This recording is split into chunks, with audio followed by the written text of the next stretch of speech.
الحمد لله نحمده ونستعينه ونستغفره ونؤمن به ونتوكل عليه ونعوذ بالله من شرور أنفسنا ومن سيئات أعمالنا من يهده الله فلا مضل له ومن يضلله فلا هادي له ونشهد أن لا إله إلا الله وحده لا شريك له ونشهد أن سيدنا وحبيبنا وسندنا ومولانا محمدا عبده ورسوله أما بعد فأعوذ بالله من الشيطان الرجيم بسم الله الرحمن الرحيم يا أيها الذين آمنوا ادخلوا في السلم كافة ولا تتبعوا خطوات الشيطان إنه لكم عدو مبين صدق اللہ العظیم۔ معزز سامعین کرام، اس آیت کے اندر اللہ رب العزت نے یہ ارشاد فرمایا کہ ایمان والو اسلام میں پورے داخل ہو جاؤ۔ ایسا نہ ہو کہ تم مسلمان بھی رہو اور مسلمانوں والے غیروں والے کام جو ہے یہ تمہارے اندر رہے، تو ایسا نہ ہو، پورے اسلام کے اندر داخل ہو جاؤ۔ تو جب یہ آیت کریمہ نازل ہوئی تو صحابہ کرام رضوان اللہ تعالی علیہم اجمعین نے پریکٹیکلی طور پر اس پر عمل کر کے بتایا۔ صحابہ نے اپنے خونی رشتوں کو چھوڑ دیا لیکن ایمانی تعلق کو صحابہ نے نبھایا۔ ایمانی تعلق کے مقابلے میں اپنی باپ، اپنی اولاد، اپنے آباء و اجداد، ہر ایک چیز کو صحابہ نے قربان کر دیا ایمانی تعلقات کی وجہ سے۔ ایک صحابی ہیں حضرت ابو عبیدہ ابن جراح رضی اللہ عنہ، غزوہ احد میں شریک ہے، جنگ میں شریک ہے۔ اب یہ مسلمانوں کی طرف سے ہے اور ان کے جو والد ہیں، ان کا جو باپ ہے وہ غیروں کی طرف سے ہے، دشمنوں کی صف میں کھڑا ہوا ہے۔ اب بار آمنا سامنا ہوتا ہے تو حضرت ابو عبیدہ ابن جراح رضی اللہ عنہ چھوڑ دیتے ہیں، لیکن پھر حضرت ابو عبیدہ ابن جراح رضی اللہ عنہ نے یہ ارادہ کر لیا کہ باپ جو ہے یہ اللہ اور اس کے رسول کی دشمن کی صف میں کھڑا ہوا ہے، اس لیے اگر اپنے آمنا سامنا ہوا تو باپ کو قتل کر دوں گا۔ چنانچہ پھر آمنا سامنا ہوا تو حضرت ابو عبیدہ ابن جراح رضی اللہ عنہ نے اپنے والد کو، اپنے باپ کو قتل کر دیا۔ تو ہم دیکھیں ایک طرف خون کا رشتہ ہے، باپ کا رشتہ ہے، اور دوسری طرف ایمانی تعلق ہے، تو صحابہ نے ایمانی تعلق کو ترجیح دی خون کے رشتے پر۔ حضرت ابوبکر صدیق رضی اللہ عنہ کے بیٹے ہیں حضرت عبد الرحمن رضی اللہ عنہ، تو یہ بھی غزوہ احد میں شریک ہیں، ابھی مسلمان نہیں ہوئے تھے، پھر بعد میں جا کر کے مسلمان ہوئے۔ تو ایک لمبے زمانے کے بعد میں اپنے والد سے حضرت ابوبکر صدیق رضی اللہ عنہ سے کہہ رہے ہیں ایک مرتبہ کہ ابا جان، غزوہ احد میں بار آپ کا اور میرا سامنا ہو رہا تھا اور میں نے آپ پر کنٹرول پا لیا تھا، میں چاہتا تو آپ کو قتل کر دیتا لیکن میں نے چھوڑ دیا تھا چونکہ آپ والد ہیں۔ تو حضرت ابوبکر صدیق رضی اللہ عنہ نے جواب دیا کہ بیٹا تم نے تو جو کرنا تھا کیا، لیکن اگر تم میرے سامنے آ جاتے اور میرا کنٹرول تم پر ہو جاتا تو میں تم کو قتل کر دیتا۔ کیوں قتل کر دیتا؟ اس لیے کہ تم اللہ اور اس کے رسول کے دشمن کی طرف سے آئے ہوئے تھے، اس لیے میں تم کو قتل کر دیتا۔ تو ہم دیکھیں اولاد کا رشتہ ہے، لیکن جہاں ایمانی تعلق کی بات آئی تو سب کچھ قربان کرنے کے لیے صحابہ رضوان اللہ تعالی علیہم اجمعین جو ہے تیار ہیں۔ صلح حدیبیہ کے موقع پر جو صلح ہوئی تو اس کا جو پاس و لحاظ تھا یہ کفار و مشرکین نہیں رکھ رہے تھے، حضور علیہ الصلوۃ والسلام ان سے ناراض تھے۔ تو اسی درمیان اسی بیچ ابو سفیان جو ہے، جو ابھی تک مسلمان نہیں ہوئے تھے، یہ مدینہ آئے اور حضور علیہ الصلوۃ والسلام کی جو بیوی ہے ام حبیبہ رضی اللہ عنہا، یہ ابو سفیان کی بیٹی ہے۔ تو آپ علیہ الصلوۃ والسلام کے پاس آئے، یہ چاہتے تھے کہ صلح کا جو وقت ہے اس کو اور بڑھا دیا جائے، اس ٹائم کو اور بڑھا دیا جائے۔ تو آپ علیہ الصلوۃ والسلام سے گفتگو کرنے لگے، لیکن حضور علیہ الصلوۃ والسلام نے ان کی بات پر ان کی طرف کوئی توجہ نہیں فرمائی، چونکہ آپ علیہ الصلوۃ والسلام ان لوگوں سے ناراض تھے۔ تو یہ وہاں سے اٹھ کر کے اپنی بیٹی، انہوں نے سوچا 400-500 کلومیٹر دور مکہ سے میں مدینہ آیا ہوں، چلو اپنی بیٹی سے ملاقات کرتا ہوا چلتا ہوں۔ تو یہ آئے اپنی بیٹی کے پاس، حجرے میں کمرے میں داخل ہوئے، جیسے ہی بستر پر بیٹھنے کے لیے جھکے تو ام حبیبہ رضی اللہ عنہا نے، جو کہ ان کی بیٹی ہے، انہوں نے بستر کو ہٹا دیا۔ تو ان کو بڑا تعجب ہوا کہ ایک بیٹی اپنے باپ کے ساتھ میں اس طرح کا معاملہ کر رہی ہے،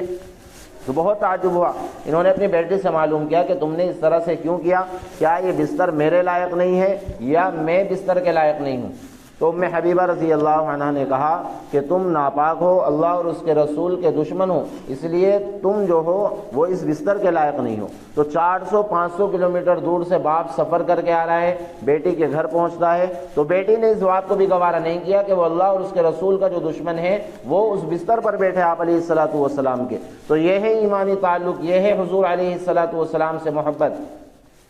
اسی طریقے سے عبداللہ ابن ابی ابن سلول جو ہے منافقوں کا سردار ہے، آپ علیہ الصلوۃ والسلام کی ہجرت فرمانے سے پہلے مدینہ والوں نے اس کو اپنا سردار بنانے کی پوری تیاری کر لی تھی، لیکن اسی بیچ آپ علیہ الصلوۃ والسلام جو ہے مکہ سے ہجرت کر کے مدینہ چلے گئے، تو مدینہ والوں نے حضور علیہ الصلوۃ والسلام کو اپنا سردار بنا لیا۔ اور ہم سب جانتے ہیں جب کرسی چلی جاتی ہے تو آدمی جو ہے باغی بن جاتا ہے، بغض و عداوت پر اتر آتا ہے، دشمنی پر اتر آتا ہے، کاٹ پر اتر آتا ہے، فتنے اور فساد کو ہوا دینے پر اتر آتا ہے۔ تو عبداللہ ابن ابی ابن سلول جو ہے یہ منافقوں کا سردار بن گیا، یعنی زبان سے تو اظہار کرتا تھا کہ ہاں ہم مسلمان ہیں، لیکن دل ہی دل میں کیا کہتا تھا کہ ہم مسلمان نہیں ہیں، اور مسلمانوں کی ہمیشہ کاٹ پر رہا کرتا تھا۔ اور جتنی تکلیف منافقوں نے مسلمانوں کو پہنچائی، اس سے زیادہ تکلیف کفار و مشرکین نے، یہودیوں نے، عیسائیوں نے بھی مسلمانوں کو نہیں پہنچائی۔ اس لیے اللہ رب العزت نے کیا کہا، ان المنافقین فی الدرک الاسفل من النار، کہ منافق جو ہوں گے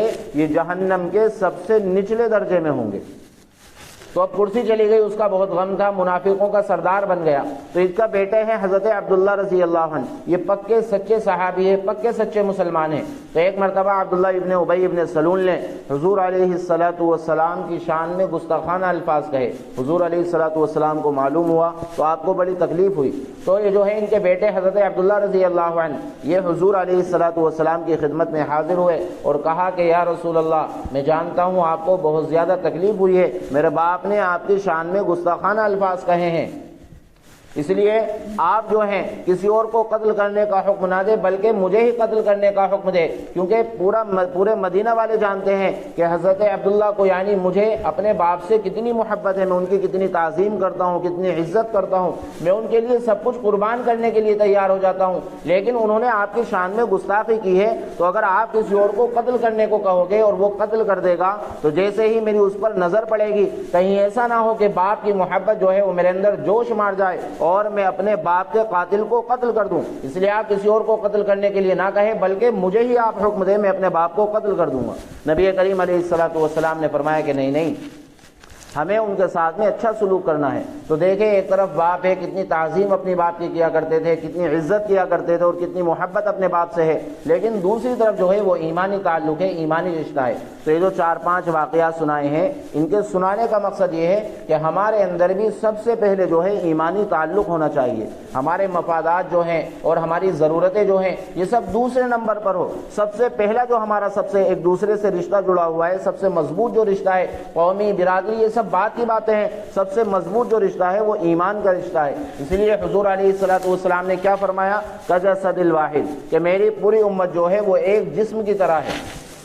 اب کسی کے انگوٹھے میں تکلیف ہے تو ایسا نہیں ہے صرف اس تکلیف کو انگوٹھا محسوس کرتا ہے، نہیں، پورا جسم محسوس کرتا ہے۔ کسی کی ڈاڑھ میں تکلیف ہے تو ایسا نہیں ہے کہ صرف ڈاڑھ میں ہی تکلیف محسوس ہوتی ہے بلکہ پورا جسم، پورا انسان بے چین ہو جاتا ہے۔ تو اسی طریقے سے حضور علیہ الصلوۃ والسلام نے فرمایا کہ میری امت جو ہے کجسد الواحد، میری امت ایک جسم کی طرح ہے۔ اگر کوئی مسلمان کسی بھی خطے کا کسی بھی کونے میں رہنے والا ہے وہ پریشان حال ہے، تو دوسرے مسلمان اگر پریشان نہیں ہوتے ہیں تو یہ ان کے ایمان کے کمزور ہونے کی علامت ہے۔ ایمان کے مضبوط اور قوی ہونے کی علامت یہ ہے کہ دوسرا مسلمان پریشان ہو جائے۔ کیا ہے حدیث شریف کے اندر کہ ایک مسلمان، ایک مومن اپنے بھائی کی ضرورت پوری کرنے میں جب تک لگا رہتا ہے، اللہ رب العزت اس کی ضرورتوں کو پوری کرنے میں لگے رہتے ہیں۔ تو اس لیے ہمارا ایمانی تعلقات جو ہے ایک دوسرے سے یہ مضبوط ہونا چاہیے۔ ہم جو ہے ایک دوسرے کے معین و مددگار بنیں۔ کوئی بیمار ہے تو کس طریقے سے اس کی دوائی کا انتظام کیا جائے، کوئی پریشان حال ہے تو کس طریقے سے اس کی پریشانی کو دور کیا جائے، کوئی کسی بھی ضرورت کے اندر پھنسا ہوا ہے، کسی بھی کام کے اندر پھنسا ہوا ہے تو ان کی ضرورتوں کو کس طریقے سے پورا کیا جائے۔ چند لوگ آئے اللہ کے نبی علیہ الصلوۃ والسلام کے پاس اور انہوں نے آ کر کے کہا کہ یا رسول اللہ، ہم ایمان والے ہیں۔ آپ نے معلوم کیا کہ کون ہو آپ لوگ؟ کہا کہ ہم ایمان والے ہیں، 5 باتیں ہم نے آپ سے سنی ہے، 5 باتیں آپ کے صحابہ سے سنی ہے اور 5 باتیں ہمارے اندر پہلے سے موجود ہے۔ تو حضور علیہ الصلوۃ والسلام نے ان سے فرمایا کہ تمہارے اندر پہلے سے جو موجود ہے 5 باتیں وہ بتائیے۔ تو انہوں نے کہا کہ ان 5 باتوں باتوں میں سے ایک بات یہ بتائی کہ جب کوئی بیمار ہوتا ہے چاہے وہ ہمارا دشمن ہی کیوں نہ ہو تو ہم اس کی بیماری کو دور کرنے کی پوری کوشش کرتے ہیں، ہم جس طریقے سے بھی چاہتے ہیں اس کی مدد کرتے ہیں، جو بھی اس کو ضرورت ہے ہم اس کی ضرورت کو حتی الامکان پورا کرنے کی کوشش کرتے ہیں۔ تو یہ ہے ایمانی تعلق۔ تو اس لیے ہمارے درمیان بھی ایمانی تعلق ہونا چاہیے، ایک دوسرے کا سہارا بن کر کے ہم زندگی گزارنے والے بنے، ایک دوسرے کو جو ہے سہارا دیتے رہیں، معین و مددگار بن کر کے ہم زندگی گزاریں گے تو اللہ رب العزت ہماری ضرورتوں کو غیب سے پورا فرمائیں گے۔ اللہ رب العزت کہنے سننے سے زیادہ بہتر عمل کی توفیق عطا فرمائے۔